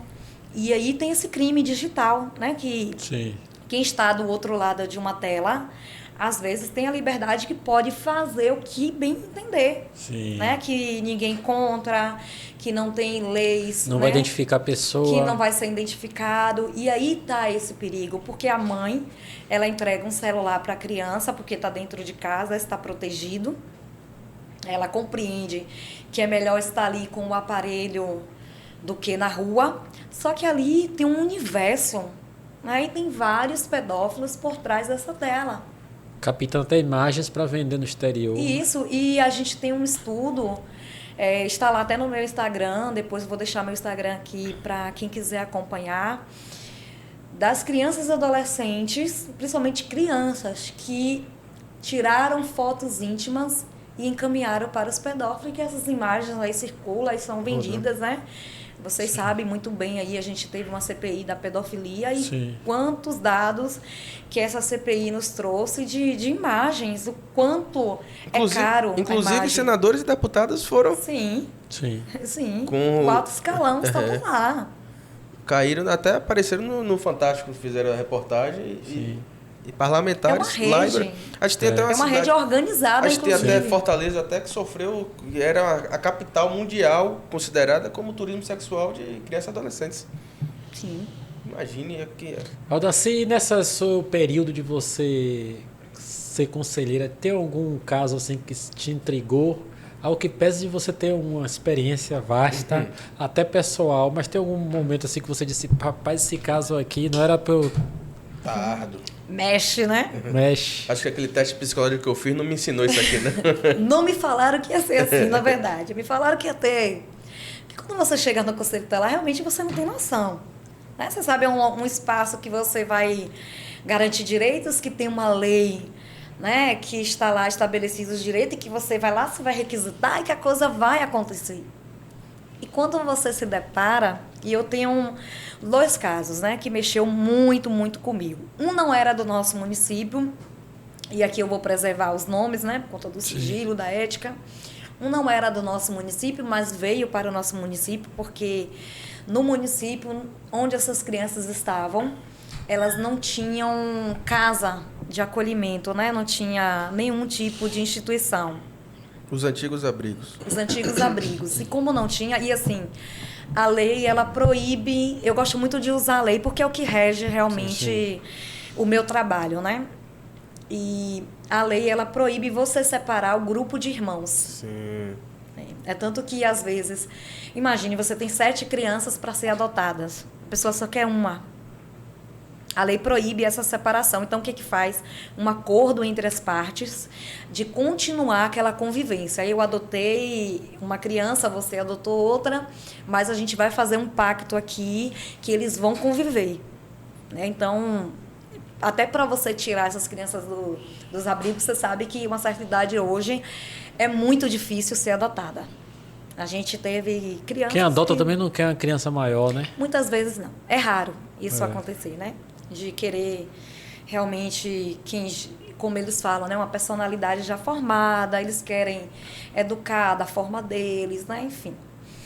Mas foi um caso que me intrigou, um caso que durante dias, né? Você fica movida e te confesso que mesmo passando anos dentro daquele conselho, algumas pessoas me falaram, vai ter momento que você vai se tornar uma pessoa fria, de tão acostumada de ver a situação. Eu não sou uma pessoa fria, eu sou uma pessoa profissional. Quando eu estou ali atendendo aquele caso, ainda que todas as minhas emoções estejam afloradas, ainda que em alguns momentos eu me sinta no lugar por identificação da violação, né? Muitas vezes quando a criança vai falar, eu já sei que sentimento ela está trazendo pelo que eu vivi. Né? Você consegue... Abre janelas, né? E aí você consegue conversar com aquela criança, dialogar já pontuando o que ela está sentindo. É claro que cada um reage de uma forma, mas no geral você consegue identificar quando a criança... Quem tem um olhar mais sensível, quem se dispõe a olhar as suas crianças, né? E aí não precisa ser pai, não precisa ser mãe, não precisa ser tio, basta você estar inserido em um contexto que tem a criança. Você consegue identificar. A criança era agitada, está retraída. A criança tem rejeição a determinados locais. A criança ficou muito agressiva, você consegue ver. Então, Esse caso, por diversos dias, mexeu muito comigo, né? Eram 7 irmãos. Todos 7, com todas as violações que existem na humanidade, pelos próprios pais. Violação do Estado, né? Que várias vezes profissionais tiveram acesso a essas crianças. Como é que você tem uma criança que 15 vezes ela vai na mesma unidade com uma queixa de uma queda? Criança toda marcada, é queda. É queda. Tá com a vagina dilacerada, caiu em cima de um prego. Né? Então, assim, houve uma violação muito grande do próprio poder público, da própria rede. Todos foram falhos. Todos foram falhos. Da família ao poder público na vida dessas crianças. Então, quando chegaram pra gente, eram crianças que estavam sem cabelos, sem os dentes, sem unhas, totalmente traumatizada, crianças que não conseguiam nem falar. E aí precisou um período ficar internado, né? Crianças muito abaixo do peso. Crianças que, em algum momento da vida delas, elas comeram fezes. Só para você ter ideia, como castigo. Abusadas sexualmente por esses pais.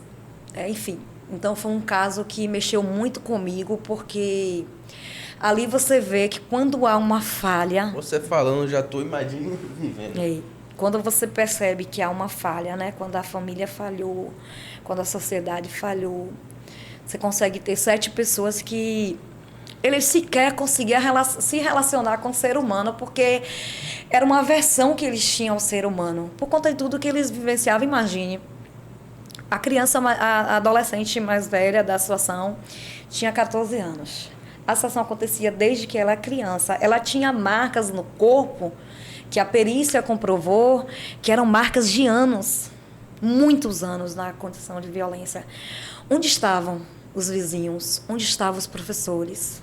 Onde estava a sociedade? Onde estava o poder público que durante 14 anos não conseguiu perceber que uma criança era violentada, que ela era queimada? Entende? Então, assim, foi um caso que mexeu. Um outro caso foi de uma menina. Ela era deficiente visual. Essa menina, eu consegui estabelecer um vínculo com ela. Hoje ela é maior de idade, né? E, assim, ela sempre me autoriza a contar a história dela, porque nós viramos amigas, né? E ela não me enxergava, ela era deficiente visual. Quando ela foi um caso que a gente precisou tirar imediato. Foi uma criança que ficou com essa deficiência visual por conta dos maus tratos. Ela não tinha dentes também, já eram os dentes permanentes, né, que foram quebrados pela genitora. Ela tinha uma deficiência no dedo que foi quebrado pela genitora, enfim, uma série de situações. E por que esse caso mexeu comigo? Porque eu levei essa criança para a unidade de saúde, coloquei uma instituição provisória, né, através do judiciário, porque o conselheiro, ele coloca numa situação emergencial. A gente não pode colocar o nosso bel prazer. A gente coloca, se for uma situação emergencial, informando ao judiciário, e o judiciário vai decidir se aquela criança continua ou não na instituição. Se for um caso que consiga ter um tempo maior, o conselheiro não pode colocar. Ele deve acionar o Poder Judiciário, e o Judiciário é quem faz o acolhimento através de uma guia de acolhimento. Mas, nesse caso, foi uma situação emergencial, né? A gente, num final de semana, e veja uma coisa que chamou a atenção. Olha como a sua atuação é tão importante. E, assim, eu não falo só da questão de conselheira. Como em outros espaços também, em outras funções, você pode representar a mudança de vida de uma pessoa. Quando ela foi para a instituição, depois ela foi para uma instituição própria, que era a instituição para pessoas com deficiência visual. Quando eu estava para sair do conselho, em 2015, né, eu já tinha tido 2 mandatos, e eu falei, agora vou fazer uma outra coisa da vida e vou sair do conselho. Eu resolvi fazer uma visita a essa menina. Eu já tinha ido durante o mandato, mas como eu não estaria mais como conselheira, resolvi fazer uma visita para ela. E quando eu cheguei, eu pedi a responsável da instituição que não avisasse que eu estava indo, porque ela era muito ansiosa. E eu fiquei com receio de acontecer alguma coisa e eu não ir, como das outras vezes que eu avisei. E surgiu uma situação, eu não fui, ela ficou muito ansiosa e eu tive que passar lá, pelo menos para dar um oi, para ela se tranquilizar. Então, dessa vez eu fiz diferente. Mas quando eu cheguei na instituição, A diretora falou assim, tem uma pessoa que veio...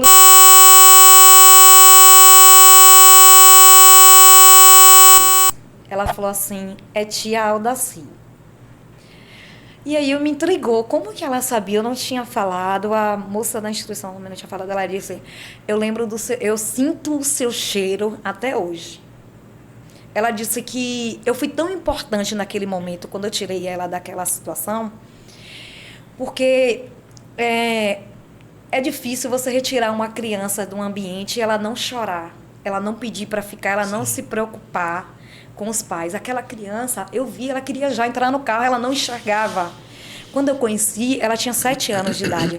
E eu vi ela naquele desespero de adentrar o carro, mesmo sem enxergar, procurando a porta e querendo sair logo dali.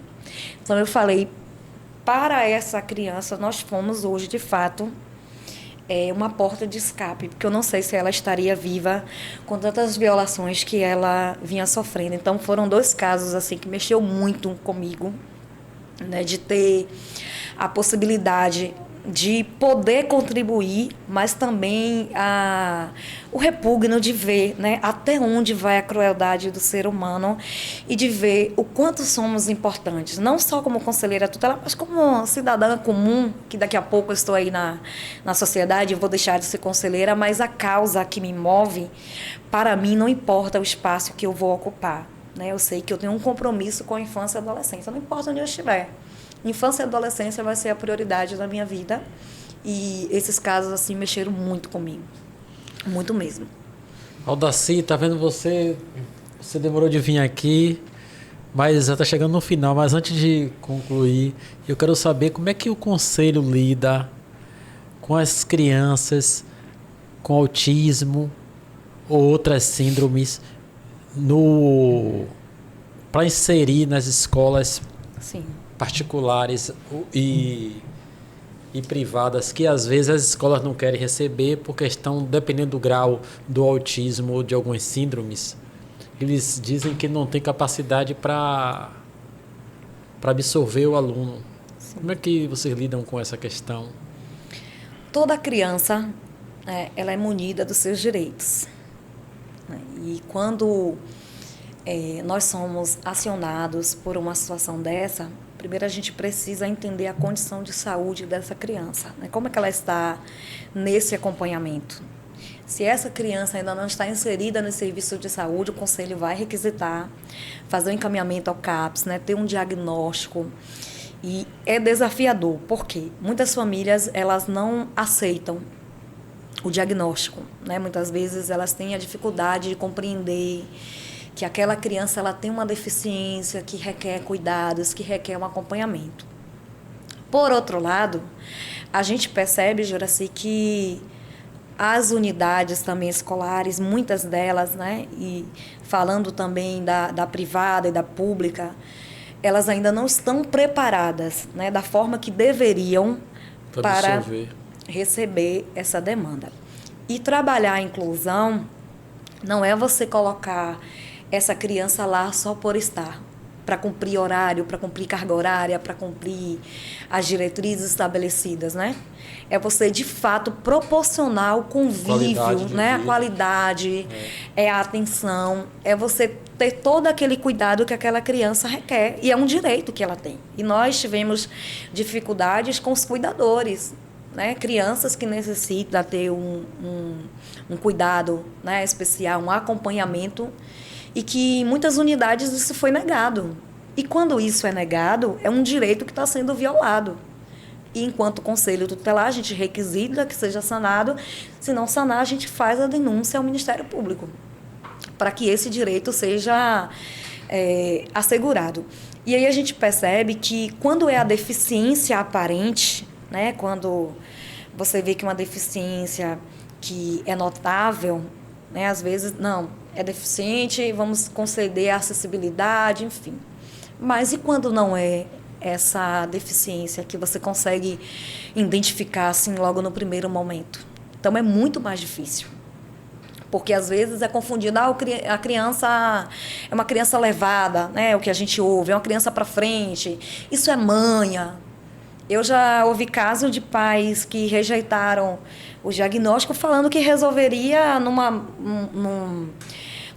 fala muito chula na taca. Foi o que os pais falaram, né? E a gente percebe também que os profissionais de educação, de saúde, hoje, se a gente for analisar como deveria ser e a nossa realidade. Um médico hoje, ele está apto realmente para atender uma criança com deficiência? A gente consegue, uma criança, digamos hoje, um deficiente auditivo. Um médico, eu diria que até ele tem está mais propício a estar preparado. Agora, um professor, acredito que as faculdades não preparam. Mas para você dialogar hoje, imagine uma criança que tem uma queixa de dor, enfim, para falar. Quem é o profissional lá que consegue compreender? Se a gente estiver falando hoje de uma deficiência auditiva. Como é que é isso, né? Então, assim, a gente percebe que ainda é necessário muitas mudanças, além da acessibilidade de você ter, né, a possibilidade de um cadeirante se locomover, de você ter a possibilidade de uma escola ser acessível para uma criança, de você viver. Né? Eu acho que hoje, quando a gente olha para esse público, e detalhe, a gente muitas vezes, a gente só percebe quando você convive, né? Quando você tem alguém da sua família nessa condição. Eu tive a possibilidade de conviver com algumas pessoas com a deficiência física, com a deficiência intelectual, e como é difícil, como é desafiador, né? Você proporcionar que aquela pessoa realmente tenha uma vida normal, igual a nossa. Inseri-los nos programas, inseri-los no serviço, o mercado de trabalho é muito desafiador.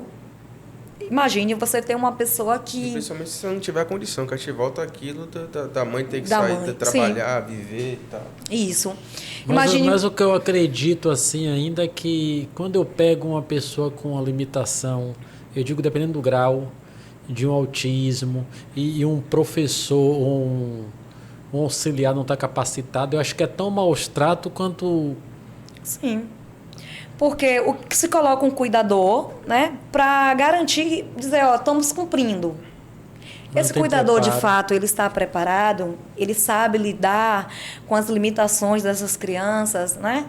Ele sabe inserir a criança no contexto ali dos coleguinhas, que ainda tem isso, né? Sim. Que você precisa trabalhar os ditos normais, porque muitas crianças trazem de casa os preconceitos que vê os adultos tendo com outras pessoas, né? Então, a criança ela é muito reflexo daquilo que ela vivencia dentro de casa. Então, você precisa também trabalhar os outros para a aceitação daquela criança que chegou ali, de certa forma, com uma deficiência.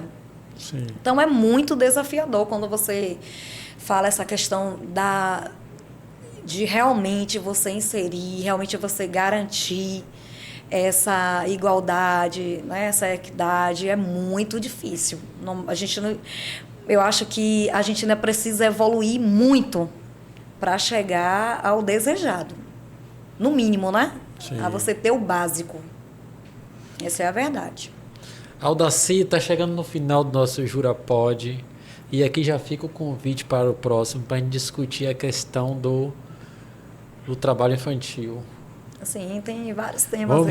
Vamos marcar aí de novo para você voltar aqui e a gente discutir esses temas. Agora, quem quiser... Sócia, né? Já virou. Agora, já dei a cópia da chavela. Pronto.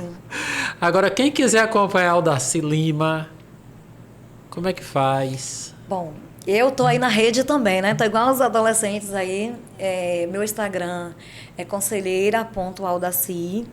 Lá a gente sempre tem o cuidado, né, de estar postando alguma orientação. Sempre está disposto a atender. Muitos atendimentos também, muitas dúvidas, né, são sanadas através das redes sociais, das plataformas digitais que nós temos. Então, se precisar, estou aí disposta a contribuir, independente, como eu falei para vocês, de estar sendo conselheira tutelar ou não. Mas você não vai concorrer, mas você vai estar no mandato até quando? Até 10 de janeiro de 2024. Tem um prazo de validade. Então, você que tiver aí, tiver algum problema e quiser conversar com Aldaci Lima, você pode procurar o Conselho Tutelar que fica Nas ali, aldeias nas aldeias. SS, no Isso. Complexo de Segurança. Isso, no Complexo de Segurança. Estamos lá, sempre lutando para dar o nosso melhor, né? Acho que a gente precisa fazer isso com muita responsabilidade. Conselho tutelar. E você já aproveita e já faz essas considerações finais aí. Pronto. Fala, a Câmara está te vendo aí, diz que 100, não é? Diz que 100 para fazer qualquer tipo de denúncia, né? E às vezes, por que a gente precisa ter com quem contar? Porque às vezes, de fato, a gente se depara com alguns problemas, com algumas dificuldades dentro da nossa casa, dentro do nosso trabalho, que a gente não sabe de fato lidar. E você ter uma orientação, você ter com quem contar é muito importante. E o Conselho Tutelar, e aqui eu quero ressaltar os meus 4 colegas que não puderam estar aqui por conta de todo esse processo que nós estamos vivendo agora, que é a prova, domingo, a eleição. Mas nós estamos lá pronto para atender qualquer demanda. O que não for da competência do Conselho, pode ter certeza. Eu não gosto dessa questão de dizer assim, não é comigo. Não é comigo, mas eu vou buscar com quem é e vou, né? Porque assim você vê que é a família vai no CRAS, não é lá, e vai no CREAS, não é lá, e daqui a pouco baixem na porta do Conselho Tutelar. Então, o que a gente faz? Tenta ver esse atendimento humanizado, que muitas vezes a pessoa não teve nem o dinheiro do transporte para chegar até o Conselho Tutelar. Então, nós que estamos exercendo essa função pública, né, que estamos nesses espaços públicos, a gente precisa ter esse cuidado, né, com os nossos munícipes, com as pessoas que precisam dos nossos serviços. E aí, se quiserem, estou lá no Conselho Tutelar. Nós temos outro mecanismo também de denúncia, que é o e-mail do Conselho, que é o conselho tutelardelfi@gmail.com. Nós temos 2 números fixos. Às vezes, nós temos alguma dificuldade de funcionar, né? E aí a gente liga, a gente manda o e-mail, né? Aquelas dificuldades de estrutura mesmo que às vezes passamos, mas não demais. Todos os dias que chegar ao Conselho Tutelar tem alguém para atender. Então, as portas estão abertas. Quero que a sociedade compreenda que o Conselho Tutelar é um órgão parceiro, que não é órgão punitivo, né? Que quebre isso, esse tabu, porque isso dificulta até o nosso acesso às crianças e adolescentes. Já tiveram locais, né, que nós chegamos e quando vi o carro do Conselho, a gente correndo para o lado e... Na verdade, é bom deixar claro também que você não está contribuindo com o Conselho, sim com a vida, né? Sim, com a vida. A gente nunca sabe quando a gente vai precisar desses espaços, né? Como eu falei para vocês, o nosso público é variado, é do rico ao pobre. A gente não tem um público específico, porque a violação ela pode acontecer. Você pode ser médico e, de repente, um direito do seu filho foi negado, foi violado, e o Conselho vai ser a porta para garantir esse direito. Então, que a comunidade compreenda o Conselho Tutelar como órgão parceiro.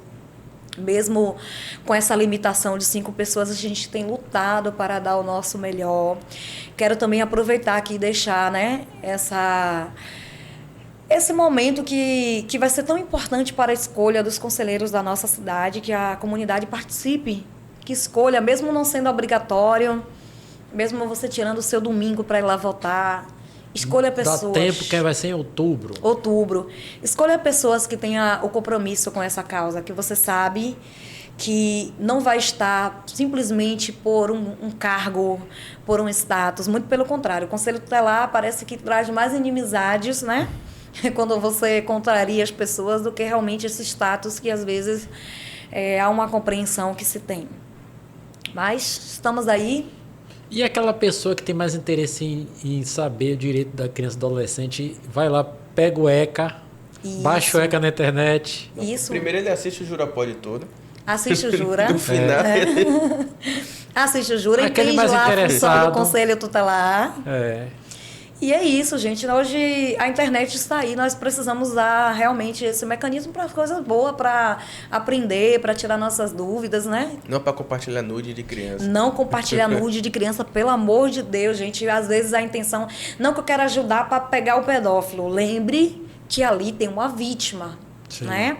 Então, se que tiver que levar, leve para as autoridades, né? Leve para a delegacia, leve para o Ministério Público, faça uma denúncia, mas não compartilhe. O conselho final é não se cale. Hã? O conselho final é não se cale. Isso. Quem cala também violenta. Sim. Né? Quem cala também acaba sendo omisso, conivente. E a gente já retratou aqui de várias crianças e adolescentes que perderam suas vidas por conta da omissão. Aldaci, muito obrigado por você ter participado aqui do Jurapod. E o convite está de pé, viu? Certo? Muito obrigado. Foi uma aula. Foi uma aula. Eu agradeço, estou à disposição para voltar. Se não aqui, mas também se quiserem mas lá. Vai ser aqui mesmo. Pronto, estamos aí. Me dê a carteirinha de sócio aí toda semana. Dá a cópia da chave aí, Alda. Você vê que eu começo tímida, né? Isso que eu ia falar. Chegou aqui com a timidez. Aldaci, obrigado, viu? Obrigada a vocês, viu? Obrigado. Tchau, você que ficou até agora com a gente. Muito obrigado e tchau. Até o próximo Jurapod. Galera, não esqueça de ativar o sininho, hein? Até o próximo. Segue lá o da Cívia, gente.